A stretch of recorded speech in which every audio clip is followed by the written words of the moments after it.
Hello दोस्तों, मैं धीर आपका स्वागत करता हूं आपके अपने चैनल इट्स एनी ऑफिशियल में। दोस्तों आज मैं फिर से आपके सामने बात करने वाला हूं वही प्रीवियस ईयर क्वेश्चंस जो किसी न किसी परीक्षा में पूछे जाते हैं और बहुत ज़्यादा रिपीट होते हैं वो क्वेश्चंस, और आपके लिए काफ़ी इम्पोर्टेंट भी बनते हैं। और इसमें जो दोस्तों मैंने इन वीडियोस में जो स्तर रखा है प्रश्नों का, वो हमेशा मीडियम से लेकर हायर लेवल तक का रखा है। और मैं कोशिश यही करता हूं कि आपको थोड़ा डिस्क्राइब भी कर सकूं और समझा समझा भी सकूं।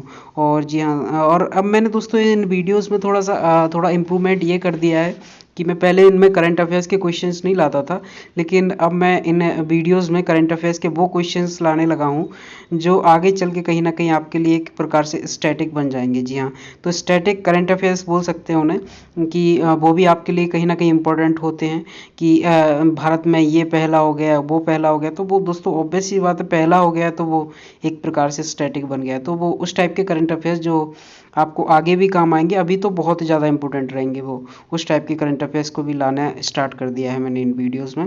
और मैं उम्मीद करता हूं कि आपको मेरे वीडियोस अच्छे लगते होंगे। और दोस्तों अगर आपको सच में पसंद आते हैं मेरे वीडियोस तो प्लीज़ मेरे वीडियो को लाइक कीजिएगा, शेयर कीजिएगा, सब्सक्राइब कीजिएगा मेरे चैनल को। और ऐसे ही थोड़ा मोटिवेशन की बहुत ज़रूरत होती है दोस्तों, तो वो मोटिवेशन आप नहीं दोगे तो कौन देगा। जी हाँ, तो चलिए स्टार्ट करते हैं। हमारा आज का पहला प्रश्न होगा कि कलर ब्लाइंड जो व्यक्ति होते हैं दोस्तों, कलर ब्लाइंड व्यक्ति भेद नहीं कर पाता है। तो जो कलर ब्लाइंड व्यक्ति होते हैं वो किस रंग में भेद नहीं कर पाते हैं? तो वो दोस्तों लाल और हरे रंग में भेद नहीं कर पाते हैं। और कलर कलर ब्लाइंड व्यक्ति के मैं आपके लिए सबसे बेहतरीन एग्जाम्पल बता दूं तो मार्क जुकरबर्ग, जो आज फेसबुक के संस्थापक माने जाते हैं, उन्हें कलर ब्लाइंडनेस की बीमारी है। और ये बीमारी जो दोस्तों होती है ना, कलर ब्लाइंडनेस, ये एक जो है अनुवांशिक रोग है। मतलब ये किसी चीज़ से होता नहीं है, ये बाकायदा मतलब वंशानुगत रूप से चलता रहता है कि पहले आपके पिताजी को होगा फिर आपको होगा, इस टाइप से चलता रहता है। तो ये कोई वैसी और इसका कोई इलाज भी नहीं होता है इस टाइप से। जी हाँ, नेक्स्ट हमारा प्रश्न रहेगा कि बिना बुझा हुआ चूना का रासायनिक फार्मूला क्या होता है? बिना बुझा हुआ चूने के बारे में बात कर रहे हैं, और ये इंपॉर्टेंट भी है क्योंकि लोग बुझा हुआ चूना समझ लेते हैं तो थोड़ा कंफ्यूज हो जाते हैं। तो बिना बिना बुझे हुए चूने का जो फार्मूला होता है वो होता है CaO, मतलब कैल्शियम ऑक्साइड होता है। जी हाँ, कैल्शियम ऑक्साइड होता है। नेक्स्ट हमारा प्रश्न रहेगा कि विश्व के पहले सुपर कंप्यूटर का नाम बताइए। तो जो विश्व का सबसे पहला सुपर कंप्यूटर जो बना है वो सीडेक्स 6600 बना है। CDC 6600 जो है विश्व का सबसे पहला सुपर कंप्यूटर बना है।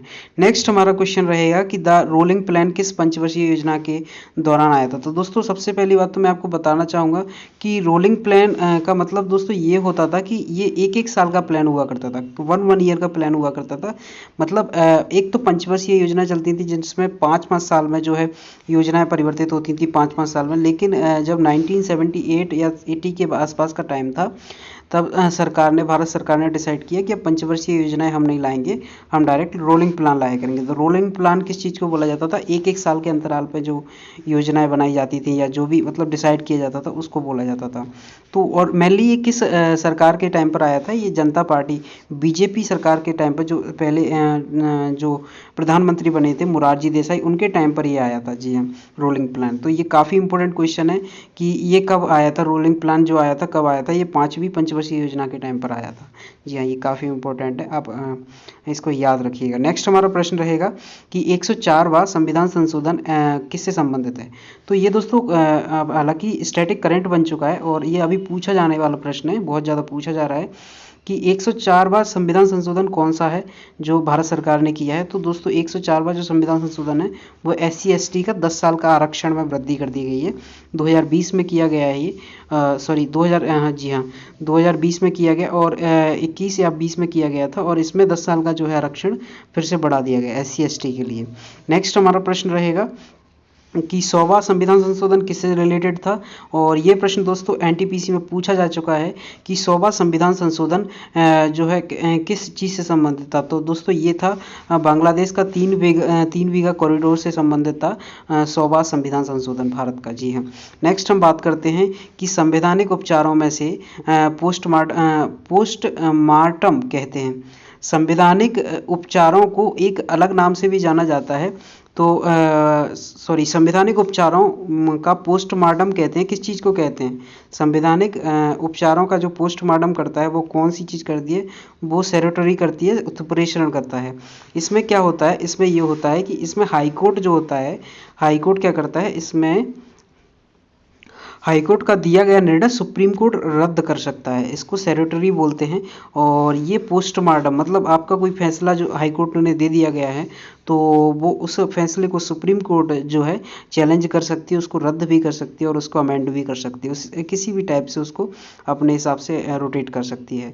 नेक्स्ट हमारा प्रश्न रहेगा, कौन सी सरकार भगवान या पुजारी के नाम पर चलती है? तो मतलब दोस्तों एक पूरे दुनिया में अभी बहुत सारी टाइप की सरकार चलती हैं।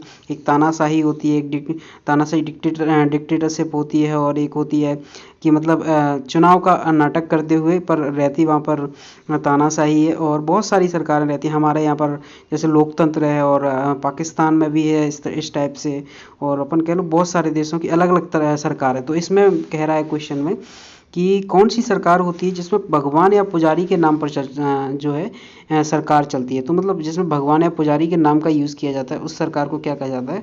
उसको कहा जाता है थियोक्रेसी। जी हाँ। नेक्स्ट प्रश्न रहेगा हमारा फांसीवाद। फांसीवाद क्या रहता है दोस्तों? फांसीवाद ये रहता है एक पार्टी का राज्य, ये चाइना में चलता है। फांसीवाद कह लो आप, एक पार्टी का राज्य मतलब चाइनीज़ में जो चाइना में जो चलता है वो एक पार्टी का राज्य चलता है, उसको फांसीवाद बोलते हैं। और मोनार्की जो बोलते हैं, सिंगल पर्सन का राज्य होता है, उसको मोनार्की बोलते हैं। जी हाँ।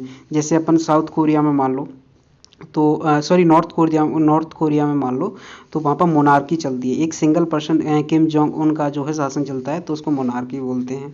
जी हाँ। नेक्स्ट हमारा प्रश्न रहेगा कि कानून या कोर्ट की भाषा में अमिकस क्वेरिया का मतलब क्या होता है? अमिकस क्वेरिया का मतलब कानून या कोर्ट की भाषा में जो होता है दोस्तों, वो होता है कोर्ट का मित्र। मतलब जैसे कि कोई केस होता है, जो कोई भी केस होता है उसमें मतलब उस टाइम पे कोई इंसिडेंट हुआ है जहाँ पर उस टाइम पे कोई सबूत नहीं मिला है, लेकिन बीच केस में कोई बंदा आता है और बोलता है कि सर मैंने देखा था वो केस होते हुए या वो चीज़ होते हुए, तो अब मैं आपका सरकारी गवाह बनने के लिए तैयार हूँ। तो उस टाइप के सिचुएशन को या कोर्ट के मित्र बोला जाता है उसको, और कोर्ट की भाषा में उसको अमिकस क्यूरिया बोला जाता है। जी हाँ, अमिकस क्यूरिया। नेक्स्ट हम बात करते हैं सुप्रीम कोर्ट का प्रकाश सिंह जजमेंट किससे संबंधित है? तो सुप्रीम कोर्ट ने एक जजमेंट दिया था, प्रकाश सिंह जजमेंट दिया था, तो वो किस चीज़ से संबंधित है दोस्तों? वो है पुलिस सुधार से संबंधित, पुलिस सुधार से संबंधित जजमेंट था प्रकाश सिंह जजमेंट। और नेक्स्ट हम बात करते हैं कॉग्निजेबल ऑफेंस क्या होता है? कॉग्निजेबल ऑफेंस जो होता है दोस्तों, वो होता है मैं पुलिस द्वारा सेल्फ वर्क की ताकत आती है। और मतलब कॉग्निजेबल ऑफेंस जो रहता है दोस्तों, इसमें पुलिस को खुद से या खुद के द्वारा कुछ भी कार्य करने की जो है पावर अपने आप में आ जाती है, तो उसको कॉग्निजेबल ऑफेंस बोला जाता है। मतलब ये जो ऑफेंस मतलब होता है कानून का तोड़ना, ये जो ऑफेंस किया जाता है वो हम मतलब नॉर्मल किसी पर्सन के द्वारा किया जाता है, बहुत संघीय अपराध, मतलब जिसमें ऐसा अपराध जैसे मर्डर कर दिया हो या कुछ भी कर दिया हो, उसमें पुलिस को आपके लिए वारंट लाने की जरूरत नहीं पड़ेगी, आपको पुलिस डायरेक्ट उठा के ले जा सकती है। तो इसको सेल्फ वर्क की ताकत बोलते हैं, कॉग्निजेबल ऑफेंस सेल्फ वर्क की ताकत में रखा गया है। नेक्स्ट हम बात करते हैं कि संचित निधि में संसद की परमिशन लगती है, ये हम जानते हैं। तो नेक्स्ट हम बात करते हैं कि संचित निधि जो होती है, संचित निधि जो भारत सरकार की संचित निधि, जहाँ से जो है सुप्रीम कोर्ट के जजेस को सैलरी मिलती है, और हाई कोर्ट के जो जजेस को पेंशन मिलती है, बहुत सारी चीज़ें जो संचित निधि से ऑपरेट होती हैं। तो इसकी परमिशन किससे लेनी होती है? तो इसकी परमिशन संसद से लेनी होती है। जी हाँ। और मैं इसकी बात करूँ कि इसके लिए कौन सा आर्टिकल जो है मतलब जिसमें विवरण दिया गया है, तो वो जो आर्टिकल जिसमें विवरण दिया गया है वो है आर्टिकल नंबर 266। जी हाँ। नेक्स्ट हम बात करते हैं कि राष्ट्रपति की एक तो होती है दोस्तों संचित निधि, जहाँ एक होती है अपनी संचित निधि और एक होती है अपनी आकस्मिक निधि मतलब इमरजेंसी फंड। तो ये इमरजेंसी फंड पर किसका अधिकार होता है? तो इस पर जो अधिकार होता है वो केवल राष्ट्रपति का होता है, और जो संचित निधि पर होता है वो केवल संसद का होता है। जी हाँ। संचित निधि से कोई पैसा निकालना है तो संसद की परमिशन जरूरी है, और आकस्मिक निधि से जो है पैसा निकालना है तो राष्ट्रपति की डायरेक्ट परमिशन लगती है, संसद की परमिशन मिले ना मिले कोई मंजूरी नहीं है या कोई दिक्कत वाली बात नहीं है, क्योंकि राष्ट्रपति का एक खुद का फंड होता है। तो इससे राष्ट्रपति किसी को मतलब कहीं भी कुछ भी खर्च कर सकता है, किसी भी तरीके से किसी भी राज्य में खर्च कर सकता है, तो उसको आकस्मिक निधि बोला जाता है। तो जो जो है ये प्रेसिडेंट की ताकत होती है। और ये कौन से अनुच्छेद में इसका विवरण दिया गया है, ये आर्टिकल नंबर 267 में दिया गया है। ये बात याद रखिएगा कि संचित निधि का वर्णन 266 में है और आकस्मिक निधि का जो वर्णन है वो 267 में है। जी हाँ। नेक्स्ट हम बात करते हैं प्रस्तावना में उल्लेखित विचार किस संविधान से लिए गए हैं। तो प्रस्तावना में जो उल्लेखित विचार हैं जो हमारे संविधान में दिए गए हैं तो वो किस संविधान से लिए गए हैं, किस देश के संविधान से लिए गए हैं, तो वो अमेरिकन कॉन्स्टिट्यूशन से लिए गए हैं। जी हाँ। नेक्स्ट हमारा प्रश्न रहेगा कि अपशिष्ट शक्तियों पर कानून बनाती है। तो अपशिष्ट शक्तियों पर कौन कानून बना सकता है। तो दोस्तों अपशिष्ट शक्तियाँ जो होती हैं मतलब एक्स्ट्रा ऑर्डिनरी पावर्स बनाने के लिए, जो एक्स्ट्रा पावर्स के लिए जो कानून बनाए जाते हैं वो कौन बनाने की परमिशन किसके पास होती है। तो ऑब्वियस सी बात है वो चीज़ पार्लियामेंट के पास होगी वो पावर। और अगर मैं बात करूँ कि इसका जो विवरण है वो किस अनुच्छेद में किया गया है, तो दोस्तों वो किया गया आर्टिकल नंबर 248 में। जी हाँ। नेक्स्ट हमारा प्रश्न रहेगा कि यूटी का प्रशासनिक प्रमुख कौन होता है। हम सभी जानते हैं कि यूटी का जो प्रशासनिक प्रमुख, यहाँ पर एक्चुअल में ये क्वेश्चन इसलिए डाला गया, आपको सिंपल लग रहा होगा लेकिन यहाँ पर उपराष्ट्रपति नहीं लिख रखा है मैंने, ये बात याद रखिएगा। यहाँ पर उपराज्यपाल नहीं लिख रखा है, यहाँ पर राष्ट्रपति लिख रखा है। मैंने ये लिखा है कि यूटी, जैसे दिल्ली एक यूटी है, जैसे जम्मू कश्मीर एक यूटी है, तो उस यूटी का एक प्रशासनिक प्रमुख जो प्रशासन को चलाने वाला मैन, मतलब जिसकी ऊपर से कोई जिसके ऊपर कोई ऑर्डर देने वाला ना हो, उस टाइप से समझ लो। तो उसका प्रशासनिक प्रमुख कौन होता है, तो वो राष्ट्रपति होता है, ना कि उपराज्यपाल। जी हाँ। मतलब और ये आप बहुत इम्पोर्टेंट याद कर लेना क्योंकि ये कन्फ्यूजिंग क्वेश्चन है। नेक्स्ट हमारा प्रश्न रहेगा कि अटल बिहारी वाजपेयी जो थे हमारे भारत के प्रधानमंत्री, तो वो पहली बार जो है कितने दिन के लिए जो प्रधानमंत्री बने थे। तो ऑब्वियस सी बात है, हमें पता है कि वो पहली बार 13 दिन के लिए प्रधानमंत्री बने थे, लेकिन सन कौन सी थी, 1996 में बने थे। तो उसके बाद वो 13 महीने के लिए जो है प्रधानमंत्री बने थे, और वो कब बने थे, वो 1998 से 1999 के बीच बने थे। और उसके बाद जो वो है क्या बोलते हैं प्रधानमंत्री बने थे, तो वो 5 साल और 1999 बने थे, 5 साल के लिए 1999 से 2004 तक रहे थे। जी हाँ। नेक्स्ट हमारा प्रश्न रहेगा कि उड़ते हुए वायुयान में होती है एक, जो आपने देखा होगा कि हेलीकॉप्टर उड़ता है तो उसमें जो होती है किस प्रकार की जो ऊर्जा रहती है, तो उसके बारे में पूछ रहा है वो। तो उड़ते हुए जो वायुयान में जो ऊर्जा रहती है वो रहती है गतिज ऊर्जा। जी हाँ, गतिज ऊर्जा रहती है। नेक्स्ट हम बात करेंगे इंटरनेशनल जैव विविधता वर्ष कब मनाया जाता है। अंतर्राष्ट्रीय जैव विविधता वर्ष जो मनाया जाता है वो कब मनाया जाता है, तो ये मनाया जाता है दोस्तों 2010 से, या 2010 को अंतर्राष्ट्रीय जैव विविधता वर्ष बोला जाता है। ये भी मोस्ट इम्पोर्टेंट क्वेश्चन है, ये पूछा जा चुका क्वेश्चन है एसएससी सीजीएल में। जी हाँ। नेक्स्ट हम बात करें किस फल में उसके बीज बाहर पाए जाते हैं, तो कौन सा फल है ऐसा जिसमें उसके बीज जो रहते हैं वो बाहर रहते हैं, वो रहता है दोस्तों स्ट्रॉबेरी। जी हाँ, स्ट्रॉबेरी वो फल है जिसमें उसके बीज जो रहते हैं वो बाहर की तरफ होते हैं। नेक्स्ट हमारा क्वेश्चन रहेगा कि तापमान पैमाने में ऋणात्मक पैमाना नहीं होता है, तो ऐसा कौन सा तापमान का पैमाना है जिसमें ऋणात्मक जो निगेटिव मेजरमेंट नहीं होता है, तो वो कौन सा पैमाना होता है, वो केल्विन पैमाना होता है, जिसमें मिनिमम से मिनिमम जो पैमाना होता है वो जीरो केल्विन होता है। जी हाँ। नेक्स्ट हम बात करेंगे, अगला प्रश्न रहेगा कि हमारा कि प्रकाश संश्लेषण, एक सेकेंड। नेक्स्ट हमारा प्रश्न रहेगा कि प्रकाश संश्लेषण क्रिया में कभी भी जरूरत नहीं होती, तो प्रकाश संश्लेषण की क्रिया में किस चीज़ की कभी भी जरूरत नहीं होती, तो दोस्तों वो नहीं होती, ऑक्सीजन की कभी भी आवश्यकता नहीं पड़ती है। ऑक्सीजन तो बाद में बनाता है वो, जब प्रकाश संश्लेषण की क्रिया होती है तो लास्ट में जो रिलीज होता है वो ऑक्सीजन ही होता है। जी हाँ। नेक्स्ट हम बात करते हैं कि एक कूलाम बराबर कितना होता है। एक कूलाम बराबर 4.2 जूल होता है दोस्तों। एक कूलाम 4.2 जूल के बराबर होता है, और एक अर्ग जो होता है 10⁻⁷ जूल के बराबर होता है। ये जो है एनर्जी की इकाइयां हैं दोनों। जी हाँ। नेक्स्ट हम बात करते हैं, अगला प्रश्न रहेगा हमारा कि वोट देने का अधिकार, जो voting of right of voting होता है, तो वो एक प्रकार से किस प्रकार का अधिकार है हमारा, मतलब कानूनी अधिकार है या संवैधानिक अधिकार है, किस टाइप का है। तो दोस्तों वो जो अधिकार है हमारा कानूनी भी है और संवैधानिक भी है। जी हाँ, कानूनी और संवैधानिक अधिकार है हमारा, और ये जो दे रखा है इसका विवरण, ये दे रखा है आर्टिकल नंबर 326 में। जी हाँ। और चुनाव आयोग का जो वर्णन दे रखा होता है तो वो दे रखा होता है, आपको पता होगा, आर्टिकल नंबर 324 में चुनाव आयोग के बारे में बताया जाता है। नेक्स्ट हम बात करते हैं, गांधी जी की मुख्य फॉलोअर अनसुईया बहन किसकी बहन थी? तो जो गांधी जी की जो मेनली जो फॉलोअर होती थी अनसुईया बहन, वो किस इंसान की जो थी बहन थी? तो वो घनश्याम दास बिरला की बहन थी। जी हाँ, ये क्वेश्चन पूछा जा चुका है, इसीलिए मैंने डाला है, आप कंफ्यूज ना होइएगा। और मैं बात करूं कि घनश्याम दास बिरला और पुरुषोत्तम दास बिरला दोनों भाई थे इसमें भी।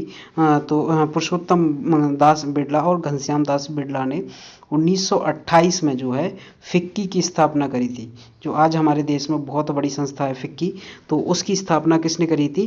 वो करी थी घनश्याम दास बिरला और पुरुषोत्तम दास बिरला ने। जी हाँ। नेक्स्ट हम बात करते हैं कि भारतीय क्रिकेट में पहला टेस्ट शतक किसने लगाया था? तो भारत की बात चल रही है। सबसे पहली बात, भारतीय क्रिकेट में सबसे पहला जो टेस्ट शतक लगाया था वो लगाया था लाला अमरनाथ ने। जी हाँ, लाला अमरनाथ ने लगाया था पहला टेस्ट शतक। नेक्स्ट हमारा प्रश्न रहेगा कि ग्रीन हाउस की खोज किसने की थी? ग्रीन हाउस की जो खोज की थी तो वो खोज किसने करी थी? जे फॉरियर ने दोस्तों ये जो खोज करी थी जे फॉरियर ने करी थी। जी हाँ। नेक्स्ट हमारा प्रश्न रहेगा कि north eastern regional institute of water and land कहाँ पर स्थित है? हेडक्वार्टर कहाँ पर है? तो north eastern regional institute of water and land management का जो हेडक्वार्टर है वो तेजपुर में स्थित है, और ये क्वेश्चन पूछा जा चुका है एनटीपीसी में। जी हाँ। नेक्स्ट हम बात करते हैं, अगला प्रश्न रहेगा हमारा कि कन्याकुमारी से कन्याकुमारी से सटी हुई पहाड़ियों को क्या कहा जाता है? कन्याकुमारी जो हमारा एक आखिरी राज्य का आखिरी हिस्सा है, तमिलनाडु का आखिरी हिस्सा है, तमिलनाडु नहीं, केरल का जो आखिरी हिस्सा है वो क्या बोलते हैं, उसकी जो एक जिला है कन्याकुमारी, उससे सटी हुई पहाड़ियों को क्या कहा जाता है? उसको कार्डेमम हिल्स या इलायची की पहाड़ियाँ कहा जाता है। जी हाँ। नेक्स्ट हमारा प्रश्न रहेगा कि पहले गणित प्राथमिक जाइलम तत्वों को कहते हैं। पहले गुणित प्राथमिक जाइलम तत्वों को क्या कहते हैं? तो दोस्तों उनको कहते हैं प्रोटोजाइलम कहते हैं। और द्वितीयक को क्या कहते हैं? और उनको कहते हैं मेटाजाइलम। जी हाँ। जी हाँ, द्वितीय को कहते हैं मेटाजाइलम और प्राथमिक को कहते हैं प्रोटोजाइलम। जी हाँ। नेक्स्ट हम बात करते हैं, ये दोस्तों इनके बीच में जो हिमालय पड़ते हैं, ये आपने हमारा ये आप ले लो हिमालय पर्वत जो है वो, उसमें दोस्तों हिमालय पर्वत के भी 4-5 भाग हैं। जो किस किस नदियों के बीच में कौन कौन सा भाग पड़ता है हिमालय पर्वत का, उसके बारे में बताया गया है। अब मैं बात करूं इंडस और सतलज के बीच में जो पड़ता है वो पड़ता है पंजाब हिमालय। और बात करूं कि काली और तीस्ता नदी के जो बीच में पड़ता है वो नेपाल हिमालय है। काली नदी और तीस्ता नदी के बीच में जो नेपाल हिमालय। और बात करूं कि सतलज और काली नदी के बीच में जो पड़ता है वो कुमाऊं हिमालय है। और बात करूं कि तीस्ता और ब्रह्मपुत्र के जो तीस्ता नदी और ब्रह्मपुत्र नदी के बीच में जो पड़ता है वो असम हिमालय है। जी, ये मोस्ट इंपोर्टेंट क्वेश्चन मान लीजिए दोस्तों आप, बहुत ज़्यादा पूछा जाता है ये प्रश्न कि पंजाब हिमालय किस किस नदी के बीच में है? तो इंडस और सतलज। नेपाल हिमालय किस किस नदी के बीच में है? काली और तीस्ता। कुमाऊं हिमालय किस किस नदी के बीच में है? सतलज और काली। और असम हिमालय किस किस नदी के बीच में? तीस्ता और ब्रह्मपुत्र। ये पूछा जाने वाला प्रश्न है और पूछा जा चुका है। नेक्स्ट हमारा प्रश्न रहेगा कि अंग्रेजों ने मजदूर जी हाँ, अंग्रेजों ने मजदूर की खेती अंग्रेजों ने जो है किस खेती को किस एरिया में जो है करने के लिए मजबूर किया था कि वहाँ के किसानों को, यहाँ पर मजबूर लिखा है। तो अंग्रेजों ने किस खेती को करने के लिए, किस क्षेत्र में किस खेती को करने के लिए मजबूर किया था? तो जूट जो है अंग्रेजों ने पैदा करवाया था पश्चिम बंगाल में। जी हाँ, अंग्रेजों ने जूट पैदा करवाया था पश्चिम बंगाल में। चाय पैदा करवाई थी आसाम में। और गन्ना जो पैदा करवाया था वो उत्तर प्रदेश में करवाया था। और राइस जो पैदा करवाया था वो मद्रास में करवाया था। जी हाँ। और गोल्डन फाइबर रेवोल्यूशन को बोलते हैं हम, जूट के लिए जो है फेमस है गोल्डन फाइबर रेवोल्यूशन। और ये दोस्तों ये प्रश्न आपसे पूछा जा चुका है। जी हाँ, ये जूट वाला पूछा जा चुका है, ये एसएससी में पूछा जा चुका प्रश्न है कि जो है जूट के लिए अंग्रेजों ने किस राज्य को या किस जगह के किसानों को जो है मजबूर किया था? तो वो पश्चिम बंगाल हो जाएंगे। नेक्स्ट हमारा प्रश्न रहेगा कि हाईकोर्ट के वकीलों की सेवानिवृत्ति किस उम्र में होती है? तो 60 से सॉरी, हाईकोर्ट के वकीलों की सेवानिवृत्ति कब कितनी कर दी गई है? तो दोस्तों ये कर दी गई 60 से कर दी गई 62। और ये कब करी गई? 15वें अमेंडमेंट में करी गई है। 15वें संविधान संशोधन में जो है हाईकोर्ट के वकीलों की उम्र 60 से 62 कर दी गई, रिटायरमेंट उम्र। नेक्स्ट हमारा प्रश्न रहेगा पुनर्विचार याचिका जो है वो किस अपीलेट अपीलेट ज्यूरिडिक्शन, जी हाँ, पुनर्विचार याचिका अपीलेट ज्यूरिडिक्शन के अंतर्गत आती है और ओरिजिनल ज्यूरिडिक्शन के अंतर्गत आता है केंद्र राज्य संबंध। और दोस्तों ये जो है ना सुप्रीम कोर्ट है ना, इस इनके अंदर जो है सुनवाई करती है। जी हाँ, किसी भी राज्य या किसी भी मैटर पर इन्हीं दो एक और है दोस्तों कोई ज्यूरिडिक्शन उसके अंतर्गत भी रहता है। और ये दो ज्यूरिडिक्शन है, इन्हीं के अंतर्गत सुप्रीम कोर्ट जो है केसों को लेती है और इन्हीं के अंतर्गत उनको सुनवाई करती है। तो ओरिजिनल ज्यूरिडिक्शन के अंदर केंद्र और राज्यों के बीच में जो विवाद होता है उसको सॉल्व करती है। वो अपीलेट के बीच में जो करते हैं वो अपील करने वाले जो केसेस होते हैं उनके लिए जो है सुनवाई की जाती है। नेक्स्ट हमारा प्रश्न रहेगा कि रडार का किसने आविष्कार किया था? तो रडार का जो आविष्कार किया था दोस्तों एएच टेलर और लियो सी यंग ने किया था। एएच टेलर और लियो सी यंग ने जो है रडार का आविष्कार किया था। और मैं एक और बात करूं तो दोस्तों रडार का जो है यूज़ कहाँ किया जाता है? तो रडार का यूज़ तो दोस्तों बहुत जगह किया जाता है। जो है हमने देखा होगा कि मिलिट्री वगैरह वाले वाहन जो रहते हैं वो किसी एक गाड़ी पर उल्टी छतरी लटका के रखते हैं और उसको गोल छतरी घूमती रहती है, तो वो एक प्रकार से रडार है दोस्तों। और उस रडार के माध्यम से जो है पता चलता रहता है कि कोई भी विमान या कोई भी मतलब कोई भी रॉकेट या कुछ भी उस क्षेत्र में तो नहीं आ गया, तो रडार जो है उसको डिटेक्ट करता है या उसके लिए यूज़ किया जाता है। और इसकी जो खोज की थी वो एएच टेलर और लियो सी यंग ने की थी। नेक्स्ट हमारा प्रश्न रहेगा कार्बोलिक अम्ल के रूप में किसे जाना जाता है? तो कार्बोलिक अम्ल के रूप में जो जाना जाता है वो फिनॉल को जाना जाता है। कार्बोलिक अम्ल के रूप में किसे जाना जाता है? वो फिनॉल को जाना जाता है। अगला हमारा प्रश्न रहेगा कि ग्रीन हाउस गैसेस कौन सी होती हैं? तो दोस्तों ये आपके लिए मोस्ट इम्पोर्टेंट क्वेश्चन लगा लीजिए आप इसको, कि मोस्ट इम्पोर्टेंट क्वेश्चन है कि ग्रीन हाउस गैसेस कौन कौन सी होती हैं। इन गैसेस को छोड़ के इन गैसेस, ये जो गैसेस हैं ये सारी की सारी ग्रीन हाउस गैसेस के अंदर आती हैं, ग्रीन हाउस गैसेस कहलाती हैं। SF6, HFC और PFC, CO2 carbon dioxide, nitrous oxide, हंसाने वाली गैस तक दोस्तों ग्रीन हाउस गैस है। CH4 मीथेन, जी हाँ। और इसके अलावा भी एक दो चीज़ें और हैं ग्रीन हाउस गैस के अंतर्गत जो आती हैं। एक है वाटर वेपर, जी हाँ, वाटर वेपर जो रहता है वो भी ग्रीन हाउस गैस के अंतर्गत आता है। और एक होता है इंफ्रारेड रेज जो होती है, वो भी जो है वो है ग्रीन हाउस गैस के अंतर्गत आते हैं। नेक्स्ट हमारा प्रश्न रहेगा लॉरेंज या कुछ लॉरेंज वक्र या कुजनेट या गिनी कर्व किसके द्वारा क्या दर्शाया जाता है? मतलब लॉरेंज वक्र होता है या उसका दूसरा नाम कुजनेट वक्र है या गिनी कर्व जो रहता है, ये सब किस चीज़ को दर्शाते हैं? तो दोस्तों ये आय के वितरण को दर्शाते हैं, क्या इनकम के डिस्ट्रीब्यूशन को दर्शाते हैं ये लॉरेंज वक्र, कुजनेट या गिनी जो कर्व रहता है। नेक्स्ट हमारा प्रश्न रहेगा कि मामले के तथ्यों को संसद में रोकने पर खिलाफ प्रस्ताव होता है। तो मामले के तथ्यों को संसद में रोकने पर किसी भी अच्छा मतलब किसी भी जो है कोई मतलब कोई संसद में कुछ भी चीज़ का उल्लंघन हो रहा है या किसी ने मतलब बीच में किसी चीज़ का बहुत ज़्यादा उल्लंघन कर दिया है, तो उसके लिए क्या लाया जाता है? तो उसके लिए प्रिविलेज मोशन लाया जाता है, जी। और ये थोड़ा कन्फ्यूज़न है दोस्तों मुझे इस क्वेश्चन में, इसीलिए मैं कभी नेक्स्ट आगे कभी बताऊंगा इसके बारे में।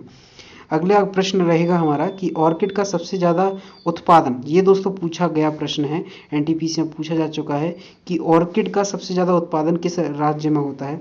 ऑर्किड का जो सबसे ज़्यादा उत्पादन होता है वो अरुणाचल प्रदेश में होता है, जी हाँ। नेक्स्ट हमारा प्रश्न रहेगा उत्तर और दक्षिण भारत को बांटती है, उत्तर और दक्षिण भारत को मतलब नॉर्थ इंडिया और साउथ इंडिया को क्या अलग करती है?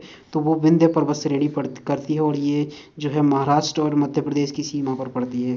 नेक्स्ट हम बात करते हैं कि बाजार विनियमन प्रणाली किसने दी थी? तो बाजार के जो विनियमन की जो प्रणाली है वो किसने दी थी दोस्तों? वो दी थी अलाउद्दीन खिलजी ने।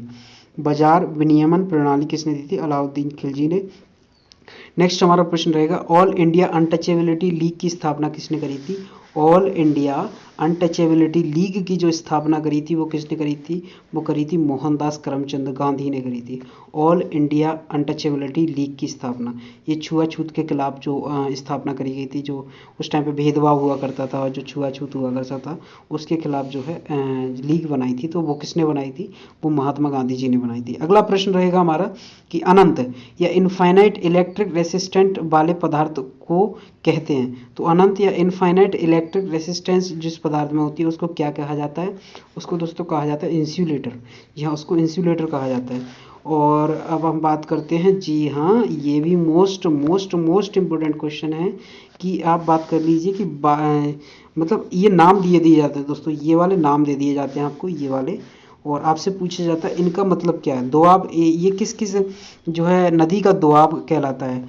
ये रचने कहलाता है, एक विष्ट कहलाता है, एक बारी, एक जैच कहलाता है। तो ये दोस्तों इनमें जो नाम दे रखे हैं ना, बी ए और आर आई, तो दोस्तों ये नदियों के नाम है, आप गौर से कीजिएगा। ये आर आई मतलब रावी हो गया, और बी ए मतलब हो गया ब्यास, और यहाँ पर बिस्ट जो है ब्यास और सतलज का हो गया, और रचने हो गया रावी और चिनाब का हो गया, और जेच हो गया झेलम और चिनाब का हो गया। तो यहाँ पर पहले नहीं इतना ज़्यादा कन्फ्यूज़न करता था, नहीं समझ में आता था। तो ये जो दोआब होते हैं वो नदियों के नाम पूछे जाते हैं इसी तरीके से कि बारी क्या है, बारी किस किस नदियों का दोआब है, तो ये रावी और ब्यास का रहेगा, इस तरीके से बताया जाता है। नेक्स्ट हमारा प्रश्न रहेगा दोस्तों, चंद्रगुप्त मौर्य ने अंतिम सांस कहाँ पर ली थी? तो चंद्रगुप्त मौर्य जो था वो जो गुप्त वंश का जो पहला शासक था, सॉरी मौर्य वंश का जो पहला शासक था वो चंद्रगुप्त मौर्य था। और अगर मैं बात करूं कि इसका जो अंतिम जो इन्होंने सांस ली थी वो किसने कहाँ पर ली थी? वो ली थी दोस्तों श्रवण बेलगोला, कर्नाटक। जी हाँ। नेक्स्ट हम बात करते हैं कि ये दोस्तों चंद्रगुप्त मौर्य ने कौन सा धर्म अपनाया था? इन्होंने दोस्तों जैन धर्म अपनाया था। जी हाँ, ये बात याद रखना, ये कन्फ्यूज इसलिए करती है क्योंकि ये अशोक से कन्फ्यूज करती है। अशोक ने जो अपनाया था वो बौद्ध धर्म अपनाया था, अशोक ने जो अपनाया था वो बौद्ध धर्म अपनाया था, और जो चंद्रगुप्त मौर्य ने जो अपनाया था वो जैन धर्म अपनाया था। नेक्स्ट याद रखने का।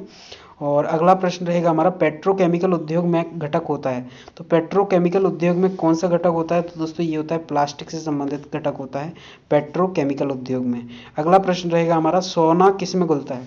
तो सोना जो घुलता है दोस्तों वो एक्वारेजिया में घुलता है। और एक एक्वारेजिया में किस किस का मिश्रण होता है, किस किस जो है यौगिक का मिश्रण रहता है एक्वारेजिया? तो दोस्तों वो रहता है HCl या हाइड्रोक्लोरिक और HNO3, HCl और HNO3 का जो है मिश्रण रहता है। और इसका जो रेशियो रहता है वो आप इस तरीके से याद रखें, HCl में जो है 3 जो अक्षर होते हैं, तो इसमें 3:1 का रेशियो रहता है HCl और HNO3 का एक्वारेजिया में। जी हाँ, इसे आप याद रख सकते हैं।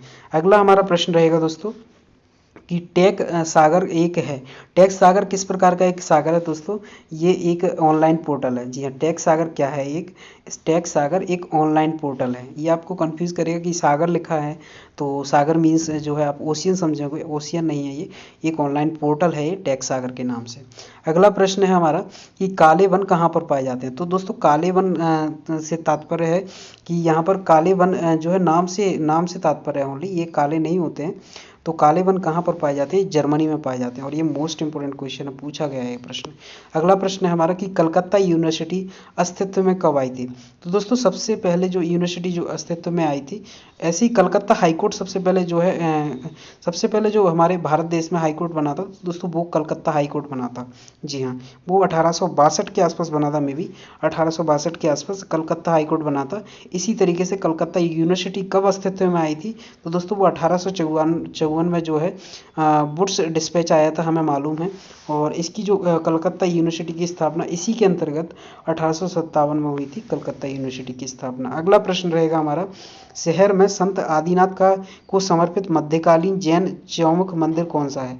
तो शहर में संत आदिनाथ को समर्पित मध्यकालीन जैन चौमुख मंदिर का मंदिर है।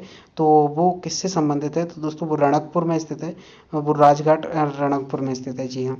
अगला प्रश्न रहेगा हमारा, रणवीर के नोट्स, ये प्रश्न पूछा गया प्रश्न है, आप इसको एक मिनट आप इसको इम्पोर्टेंट लगा लीजिए क्योंकि ये पूछा गया है। जैसे लैंगर हंस की दीपिकाएं होती हैं तो समूह ये होता है हमारे शरीर के अंदर। इसी प्रकार से रणवीर के नोट्स सूक्ष्म गैप कहाँ पाया जाता है? तो दोस्तों रणवीर के जो गैप्स होते हैं, सूक्ष्म गैप्स होते हैं, उनको बोला जाता है रणवीर के नोट्स। तो उनको कहाँ पर पाए जाते हैं? ये जो पाए जाते हैं वो मियानेटेड एक्शंस में पाए जाते हैं। माई एलिनेटेड एक्शंस में पाए जाते हैं। माई एलिनेटेड एक्शंस में पाए जाते हैं जो रणवीर के नोट्स होते हैं। जी हाँ। अगला अगला हमारा प्रश्न रहेगा कि सिविल सर्विस के लिए कॉम्पिटिटिव एग्ज़ाम सबसे पहले कब से स्टार्ट हुआ था? सिविल सर्विसेज के लिए जो कॉम्पिटिटिव एग्ज़ाम स्टार्ट हुआ था तो दोस्तों वो हुआ था 1853 में। और मैं बात करूं कि 1833 में गवर्नर जनरल ऑफ इंडिया बना था। कौन बना था? 1833 में जो गवर्नर जनरल ऑफ इंडिया बना था वो लॉर्ड विलियम बेंटिक बना था। और सिविल सर्विस के लिए कॉम्पिटिटिव एग्ज़ाम कब से स्टार्ट हुए थे? ये 1853 से हुए थे। जी हाँ। नेक्स्ट हम बात करेंगे भारत में नृत्य, नाटक और संगीत को बढ़ावा देने के लिए किस अकादमी की स्थापना की गई थी? नृत्य, नाट्य और संगीत को बढ़ावा देने के लिए संगीत अकादमी की स्थापना की गई थी। अगला प्रश्न हम बात करें कि एंग्लो मैसूर युद्ध जो है किस किस में हुआ था? एंग्लो मैसूर युद्ध जो हुआ था दोस्तों, इनके सन याद कर लेना आप कि 1767 और 68 में जो हुआ था वो हुआ था प्रथम एंग्लो मैसूर युद्ध।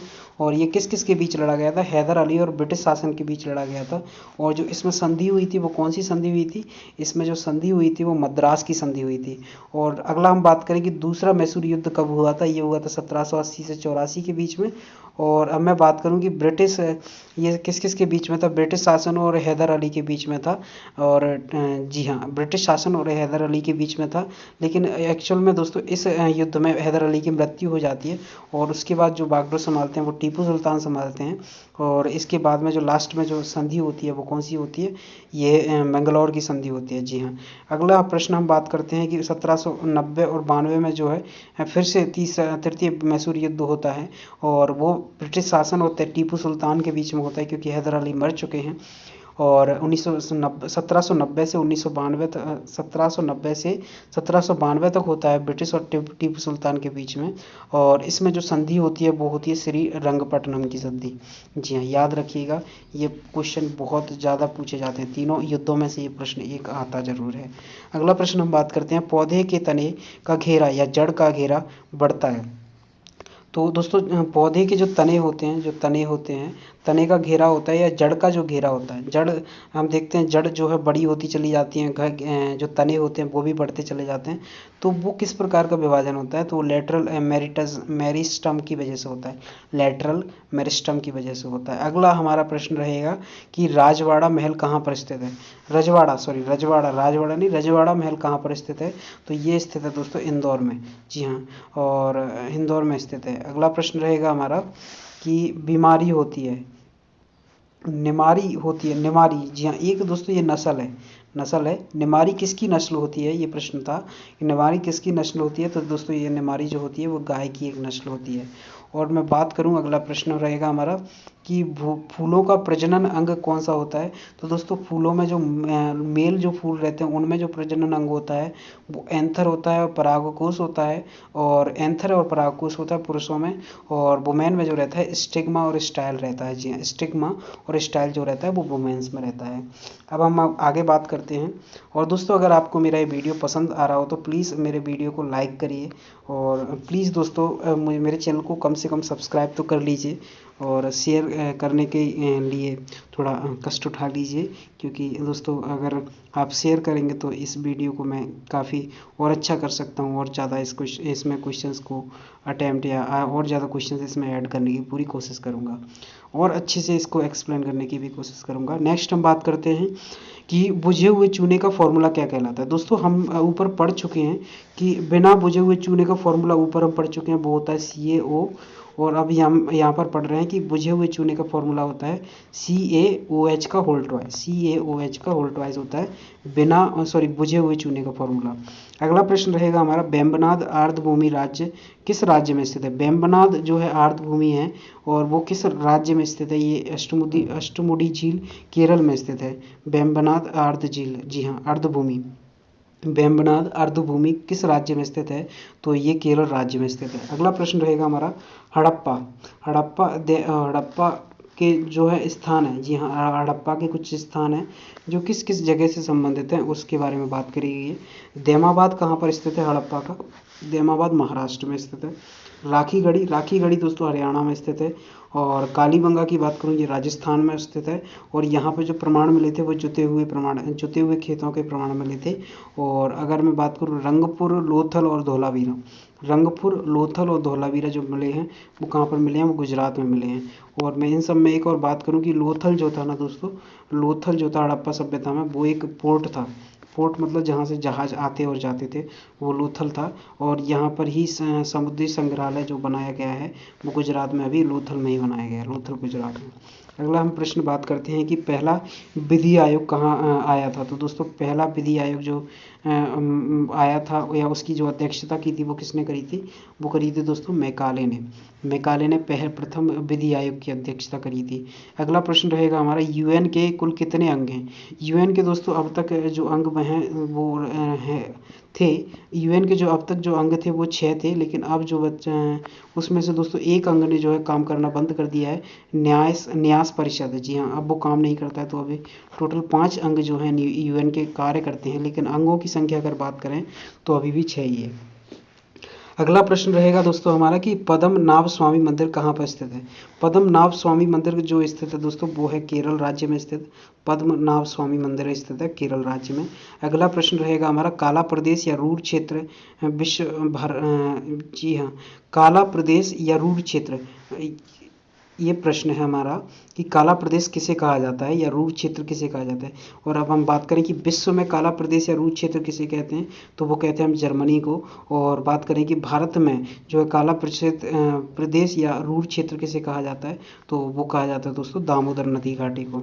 जी हाँ, दामोदर नदी घाटी को काला प्रदेश या रूर क्षेत्र कहा जाता है। अगला प्रश्न रहेगा हमारा शिकागो शहर बसा है। तो दोस्तों शिकागो शहर किस नदी के तट पर बसा है, तो वो उसके बारे में पूछ रहा है। तो शिकागो शहर जो बसा है मिशिगन झील के किनारे बसा है शिकागो शहर। और अगला प्रश्न रहेगा आंध्र प्रदेश के नृत्य कौन कौन से हैं? तो आंध्र प्रदेश के जो नृत्य हैं दोस्तों वो फेमस नृत्य हैं, कुचिपुड़ी है और थाल है और मटका है। थाल, मटका और कुचिपुड़ी जो है तो दोस्तों ये एक प्रकार से बर्तनों के तरीके से आप याद कर सकते हो। थाल एक बर्तन होता है, हाँ, मटका एक बर्तन होता है, और कुचिपुड़ी भी मतलब बर्तनों में ही बनाया जाने वाला एक, मतलब एक ट्रिक बता रहा हूँ याद करने की, इसको कोई बुरा मानने वाली बात नहीं है, केवल एक ट्रिक बता रहा हूँ। नेक्स्ट हम बात करते हैं कि अंटार्कटिका और दोस्तों सबसे पहली बात, ये जो प्रश्न अगर मैं इस तरीके से लिखता हूँ तो मतलब ये होता है कि उस प्रश्न में जो ये जो आगे वाला मतलब है उस ये बीच का जो मतलब है, ये जो मतलब है वो सारा मतलब एक ही है सबके, वो सब एक ही चीज़ का नाम है। अंटार्कटिका कह लो या गतिशील कह लो या सफ़ेद कह लो, या अंटार्कटिका गतिशील या सफ़ेद महाद्वीप किसे कहा जाता है। और इसकी सबसे ऊंची जो चोटी है वो कौन सी है? वो है दोस्तों Mount Vinson Massif. Mount Vinson Massif जो है अंटार्कटिका महाद्वीप की सबसे ऊंची चोटी है। अगला हम बात करें मुरारजी देसाई का समाधि स्थल क्या कहलाता है, तो मुरारजी देसाई का जो समाधि स्थल है वो कहलाता है दोस्तों अभय घाट। और मैं बात करूं कि चौधरी चरण सिंह का जो है समाधि स्थल क्या कहलाता है, वो कहलाता है दोस्तों किसान घाट। जी हाँ, और मैं बात करूं कि 23 दिसंबर को, ये भी 23 दिसंबर को किसान दिवस मनाया जाता है। किसकी याद में मनाया जाता है? वो चौधरी चरण सिंह की याद में मनाया जाता है 23 दिसंबर को किसान दिवस। जी हाँ। अगला हम बात करते हैं कि 2011 की जनगणना आयुक्त कौन नियुक्त हुआ था। तो मतलब जो जनगणना कराने के लिए जो आयुक्त नियुक्त हुए थे वो 2011 में वो कौन थे? वो चंद्रमौली थे। जी हाँ, चंद्रमौली जी ने जो है 2011 की जनगणना कराई थी। अगला प्रश्न है हमारा बलिया शहर या जिला का हेडक्वार्टर को महर्षि का जन्म स्थान मानते हैं। भृंगु मतलब बलिया शहर है जो बिहार में स्थित है, और बलिया शहर और जिला का हेडक्वार्टर को महर्षि का जन्म स्थान मानते हैं, महर्षि वेदव्यास का जन्म स्थान मानते हैं। तो वो कौन सी जगह है? वो भृंगु है। जी हाँ। अगला प्रश्न हमारा है महोदय। महोदया किसका पुराना नाम है? महोदया किस जो है किसको बोला जाता था पुराने टाइम में महोदया? तो वो कन्नौज को बोला जाता था। उत्तर प्रदेश में स्थित है आज। आज कन्नौज कहाँ पर स्थित है? उत्तर प्रदेश में स्थित है। और उस टाइम पे पुराने से पुराने टाइम पे कन्नौज को जो बोला जाता था वो महोदया के नाम से बोला जाता था। अगला प्रश्न हम बात करते हैं कि 9वीं शताब्दी में, अगला प्रश्न हम बात करते हैं दोस्तों, अगला प्रश्न है हमारा कि 9वीं शताब्दी में चोल साम्राज्य की नींव किसने डाली थी? 9वीं शताब्दी में जो चोल साम्राज्य की नींव डाली थी वो विजयालय ने डाली थी। और अगला होगा प्रश्न हमारा कि महिलाओं को प्रशासन में उच्च पद किसने दिया था? मतलब कौन सा शासक था जिसने महिलाओं को अपने प्रशासन में उच्च पद दिया था? तो दोस्तों वो था चालुक्य वंश। चालुक्य वंश ने महिलाओं को उच्च पद प्रदान किया था अपने वंश में। जी हाँ।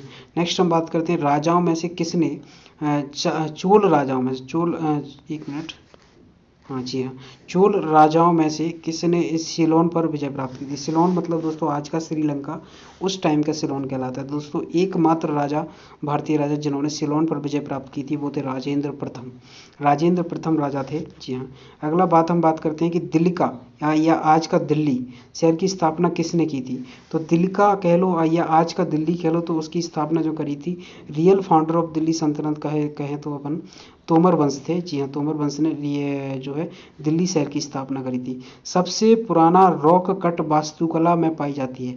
तो सबसे पुराना, दोस्तों ये मोस्ट इंपोर्टेंट क्वेश्चन है, SSC में पूछा जा चुका है कि सबसे पुराना रॉक कट वास्तुकला कौन सा कहलाता है? तो दोस्तों ये बिहार राज्य में स्थित है। और ये 4 प्रकार हैं दोस्तों रॉक कट वास्तुकला के जो बिहार में फेमस हैं। यह है लोमास, सुदामा और करण चौपाल और विश्व झोपड़ी, करण चौपाल और सुदामा और लोमास। जी हाँ। नेक्स्ट हम बात करते हैं 2001 से 2011 तक की जनसंख्या वृद्धि दर क्या रही थी भारत की? तो दोस्तों वो रही है 17.70%। जी हाँ, 17.70% भारत की जनसंख्या वृद्धि दर रही है। नेक्स्ट हम बात करते हैं कि सिराजुद्दौला और लॉर्ड क्लाइव के बीच कौन सा युद्ध हुआ था? तो सिराजुद्दौला और लॉर्ड क्लाइव के बीच जो दोस्तों युद्ध हुआ था वो हुआ था प्लासी का युद्ध। जी हाँ। और अगला प्रश्न हम बात करते हैं बॉटनिकल सर्वे ऑफ इंडिया का हेडक्वार्टर कहाँ पर स्थित है? बॉटनिकल सर्वे ऑफ इंडिया का जो हेडक्वार्टर है दोस्तों वो स्थित है कोलकाता। और दूसरा भी है दोस्तों जूलॉजिकल सर्वे ऑफ इंडिया का हेडक्वार्टर कहाँ पर स्थित है? वो भी है दोस्तों कोलकाता। जी हाँ, कोलकाता सेम है। नेक्स्ट हम बात करें लेजी जेड फेयर सिस्टम की क्या विशेषता होती है? तो दोस्तों लेजी जेड फेयर सिस्टम की विशेषता होती है कोई सरकारी हस्तक्षेप नहीं कर सकता, कोई सरकारी हस्तक्षेप नहीं होता लेजी जेड फेयर सिस्टम में। जी हाँ। नेक्स्ट हमारा बात करते हैं कि सफ़ेद फास्फोरस का फॉर्मूला क्या होता है? सफ़ेद फास्फोरस किसे बोला जाता है? ये प्रश्न पूछा जा चुका है SSC में। सफ़ेद फास्फोरस जो कहलाता है दोस्तों वो कहलाता है P4। जी हाँ। और अगला प्रश्न है हमारा, आखिरी प्रश्न है हमारा कि वेद समाज की स्थापना किसने करी थी? तो वेद समाज की जो स्थापना करी थी दोस्तों वो करी थी केशव चंद्र सेन और श्री धरालू नायडू। जी हाँ, केशव चंद्र सेन और श्री धरालू नायडू ने करी थी वेद समाज की स्थापना। ये मोस्ट इंपोर्टेंट क्वेश्चन है। और जी हाँ, तो दोस्तों यहाँ पर हमारा वीडियो ख़त्म होता है। और अगर आपको दोस्तों ये मेरा वीडियो अच्छा लगा हो तो प्लीज़ इस वीडियो को लाइक कीजिए और मेरे चैनल को सब्सक्राइब कीजिए और इस वीडियो को शेयर करना मत भूलिए दोस्तों। थैंक यू सो मच दोस्तों। जी हाँ, थैंक यू सो मच।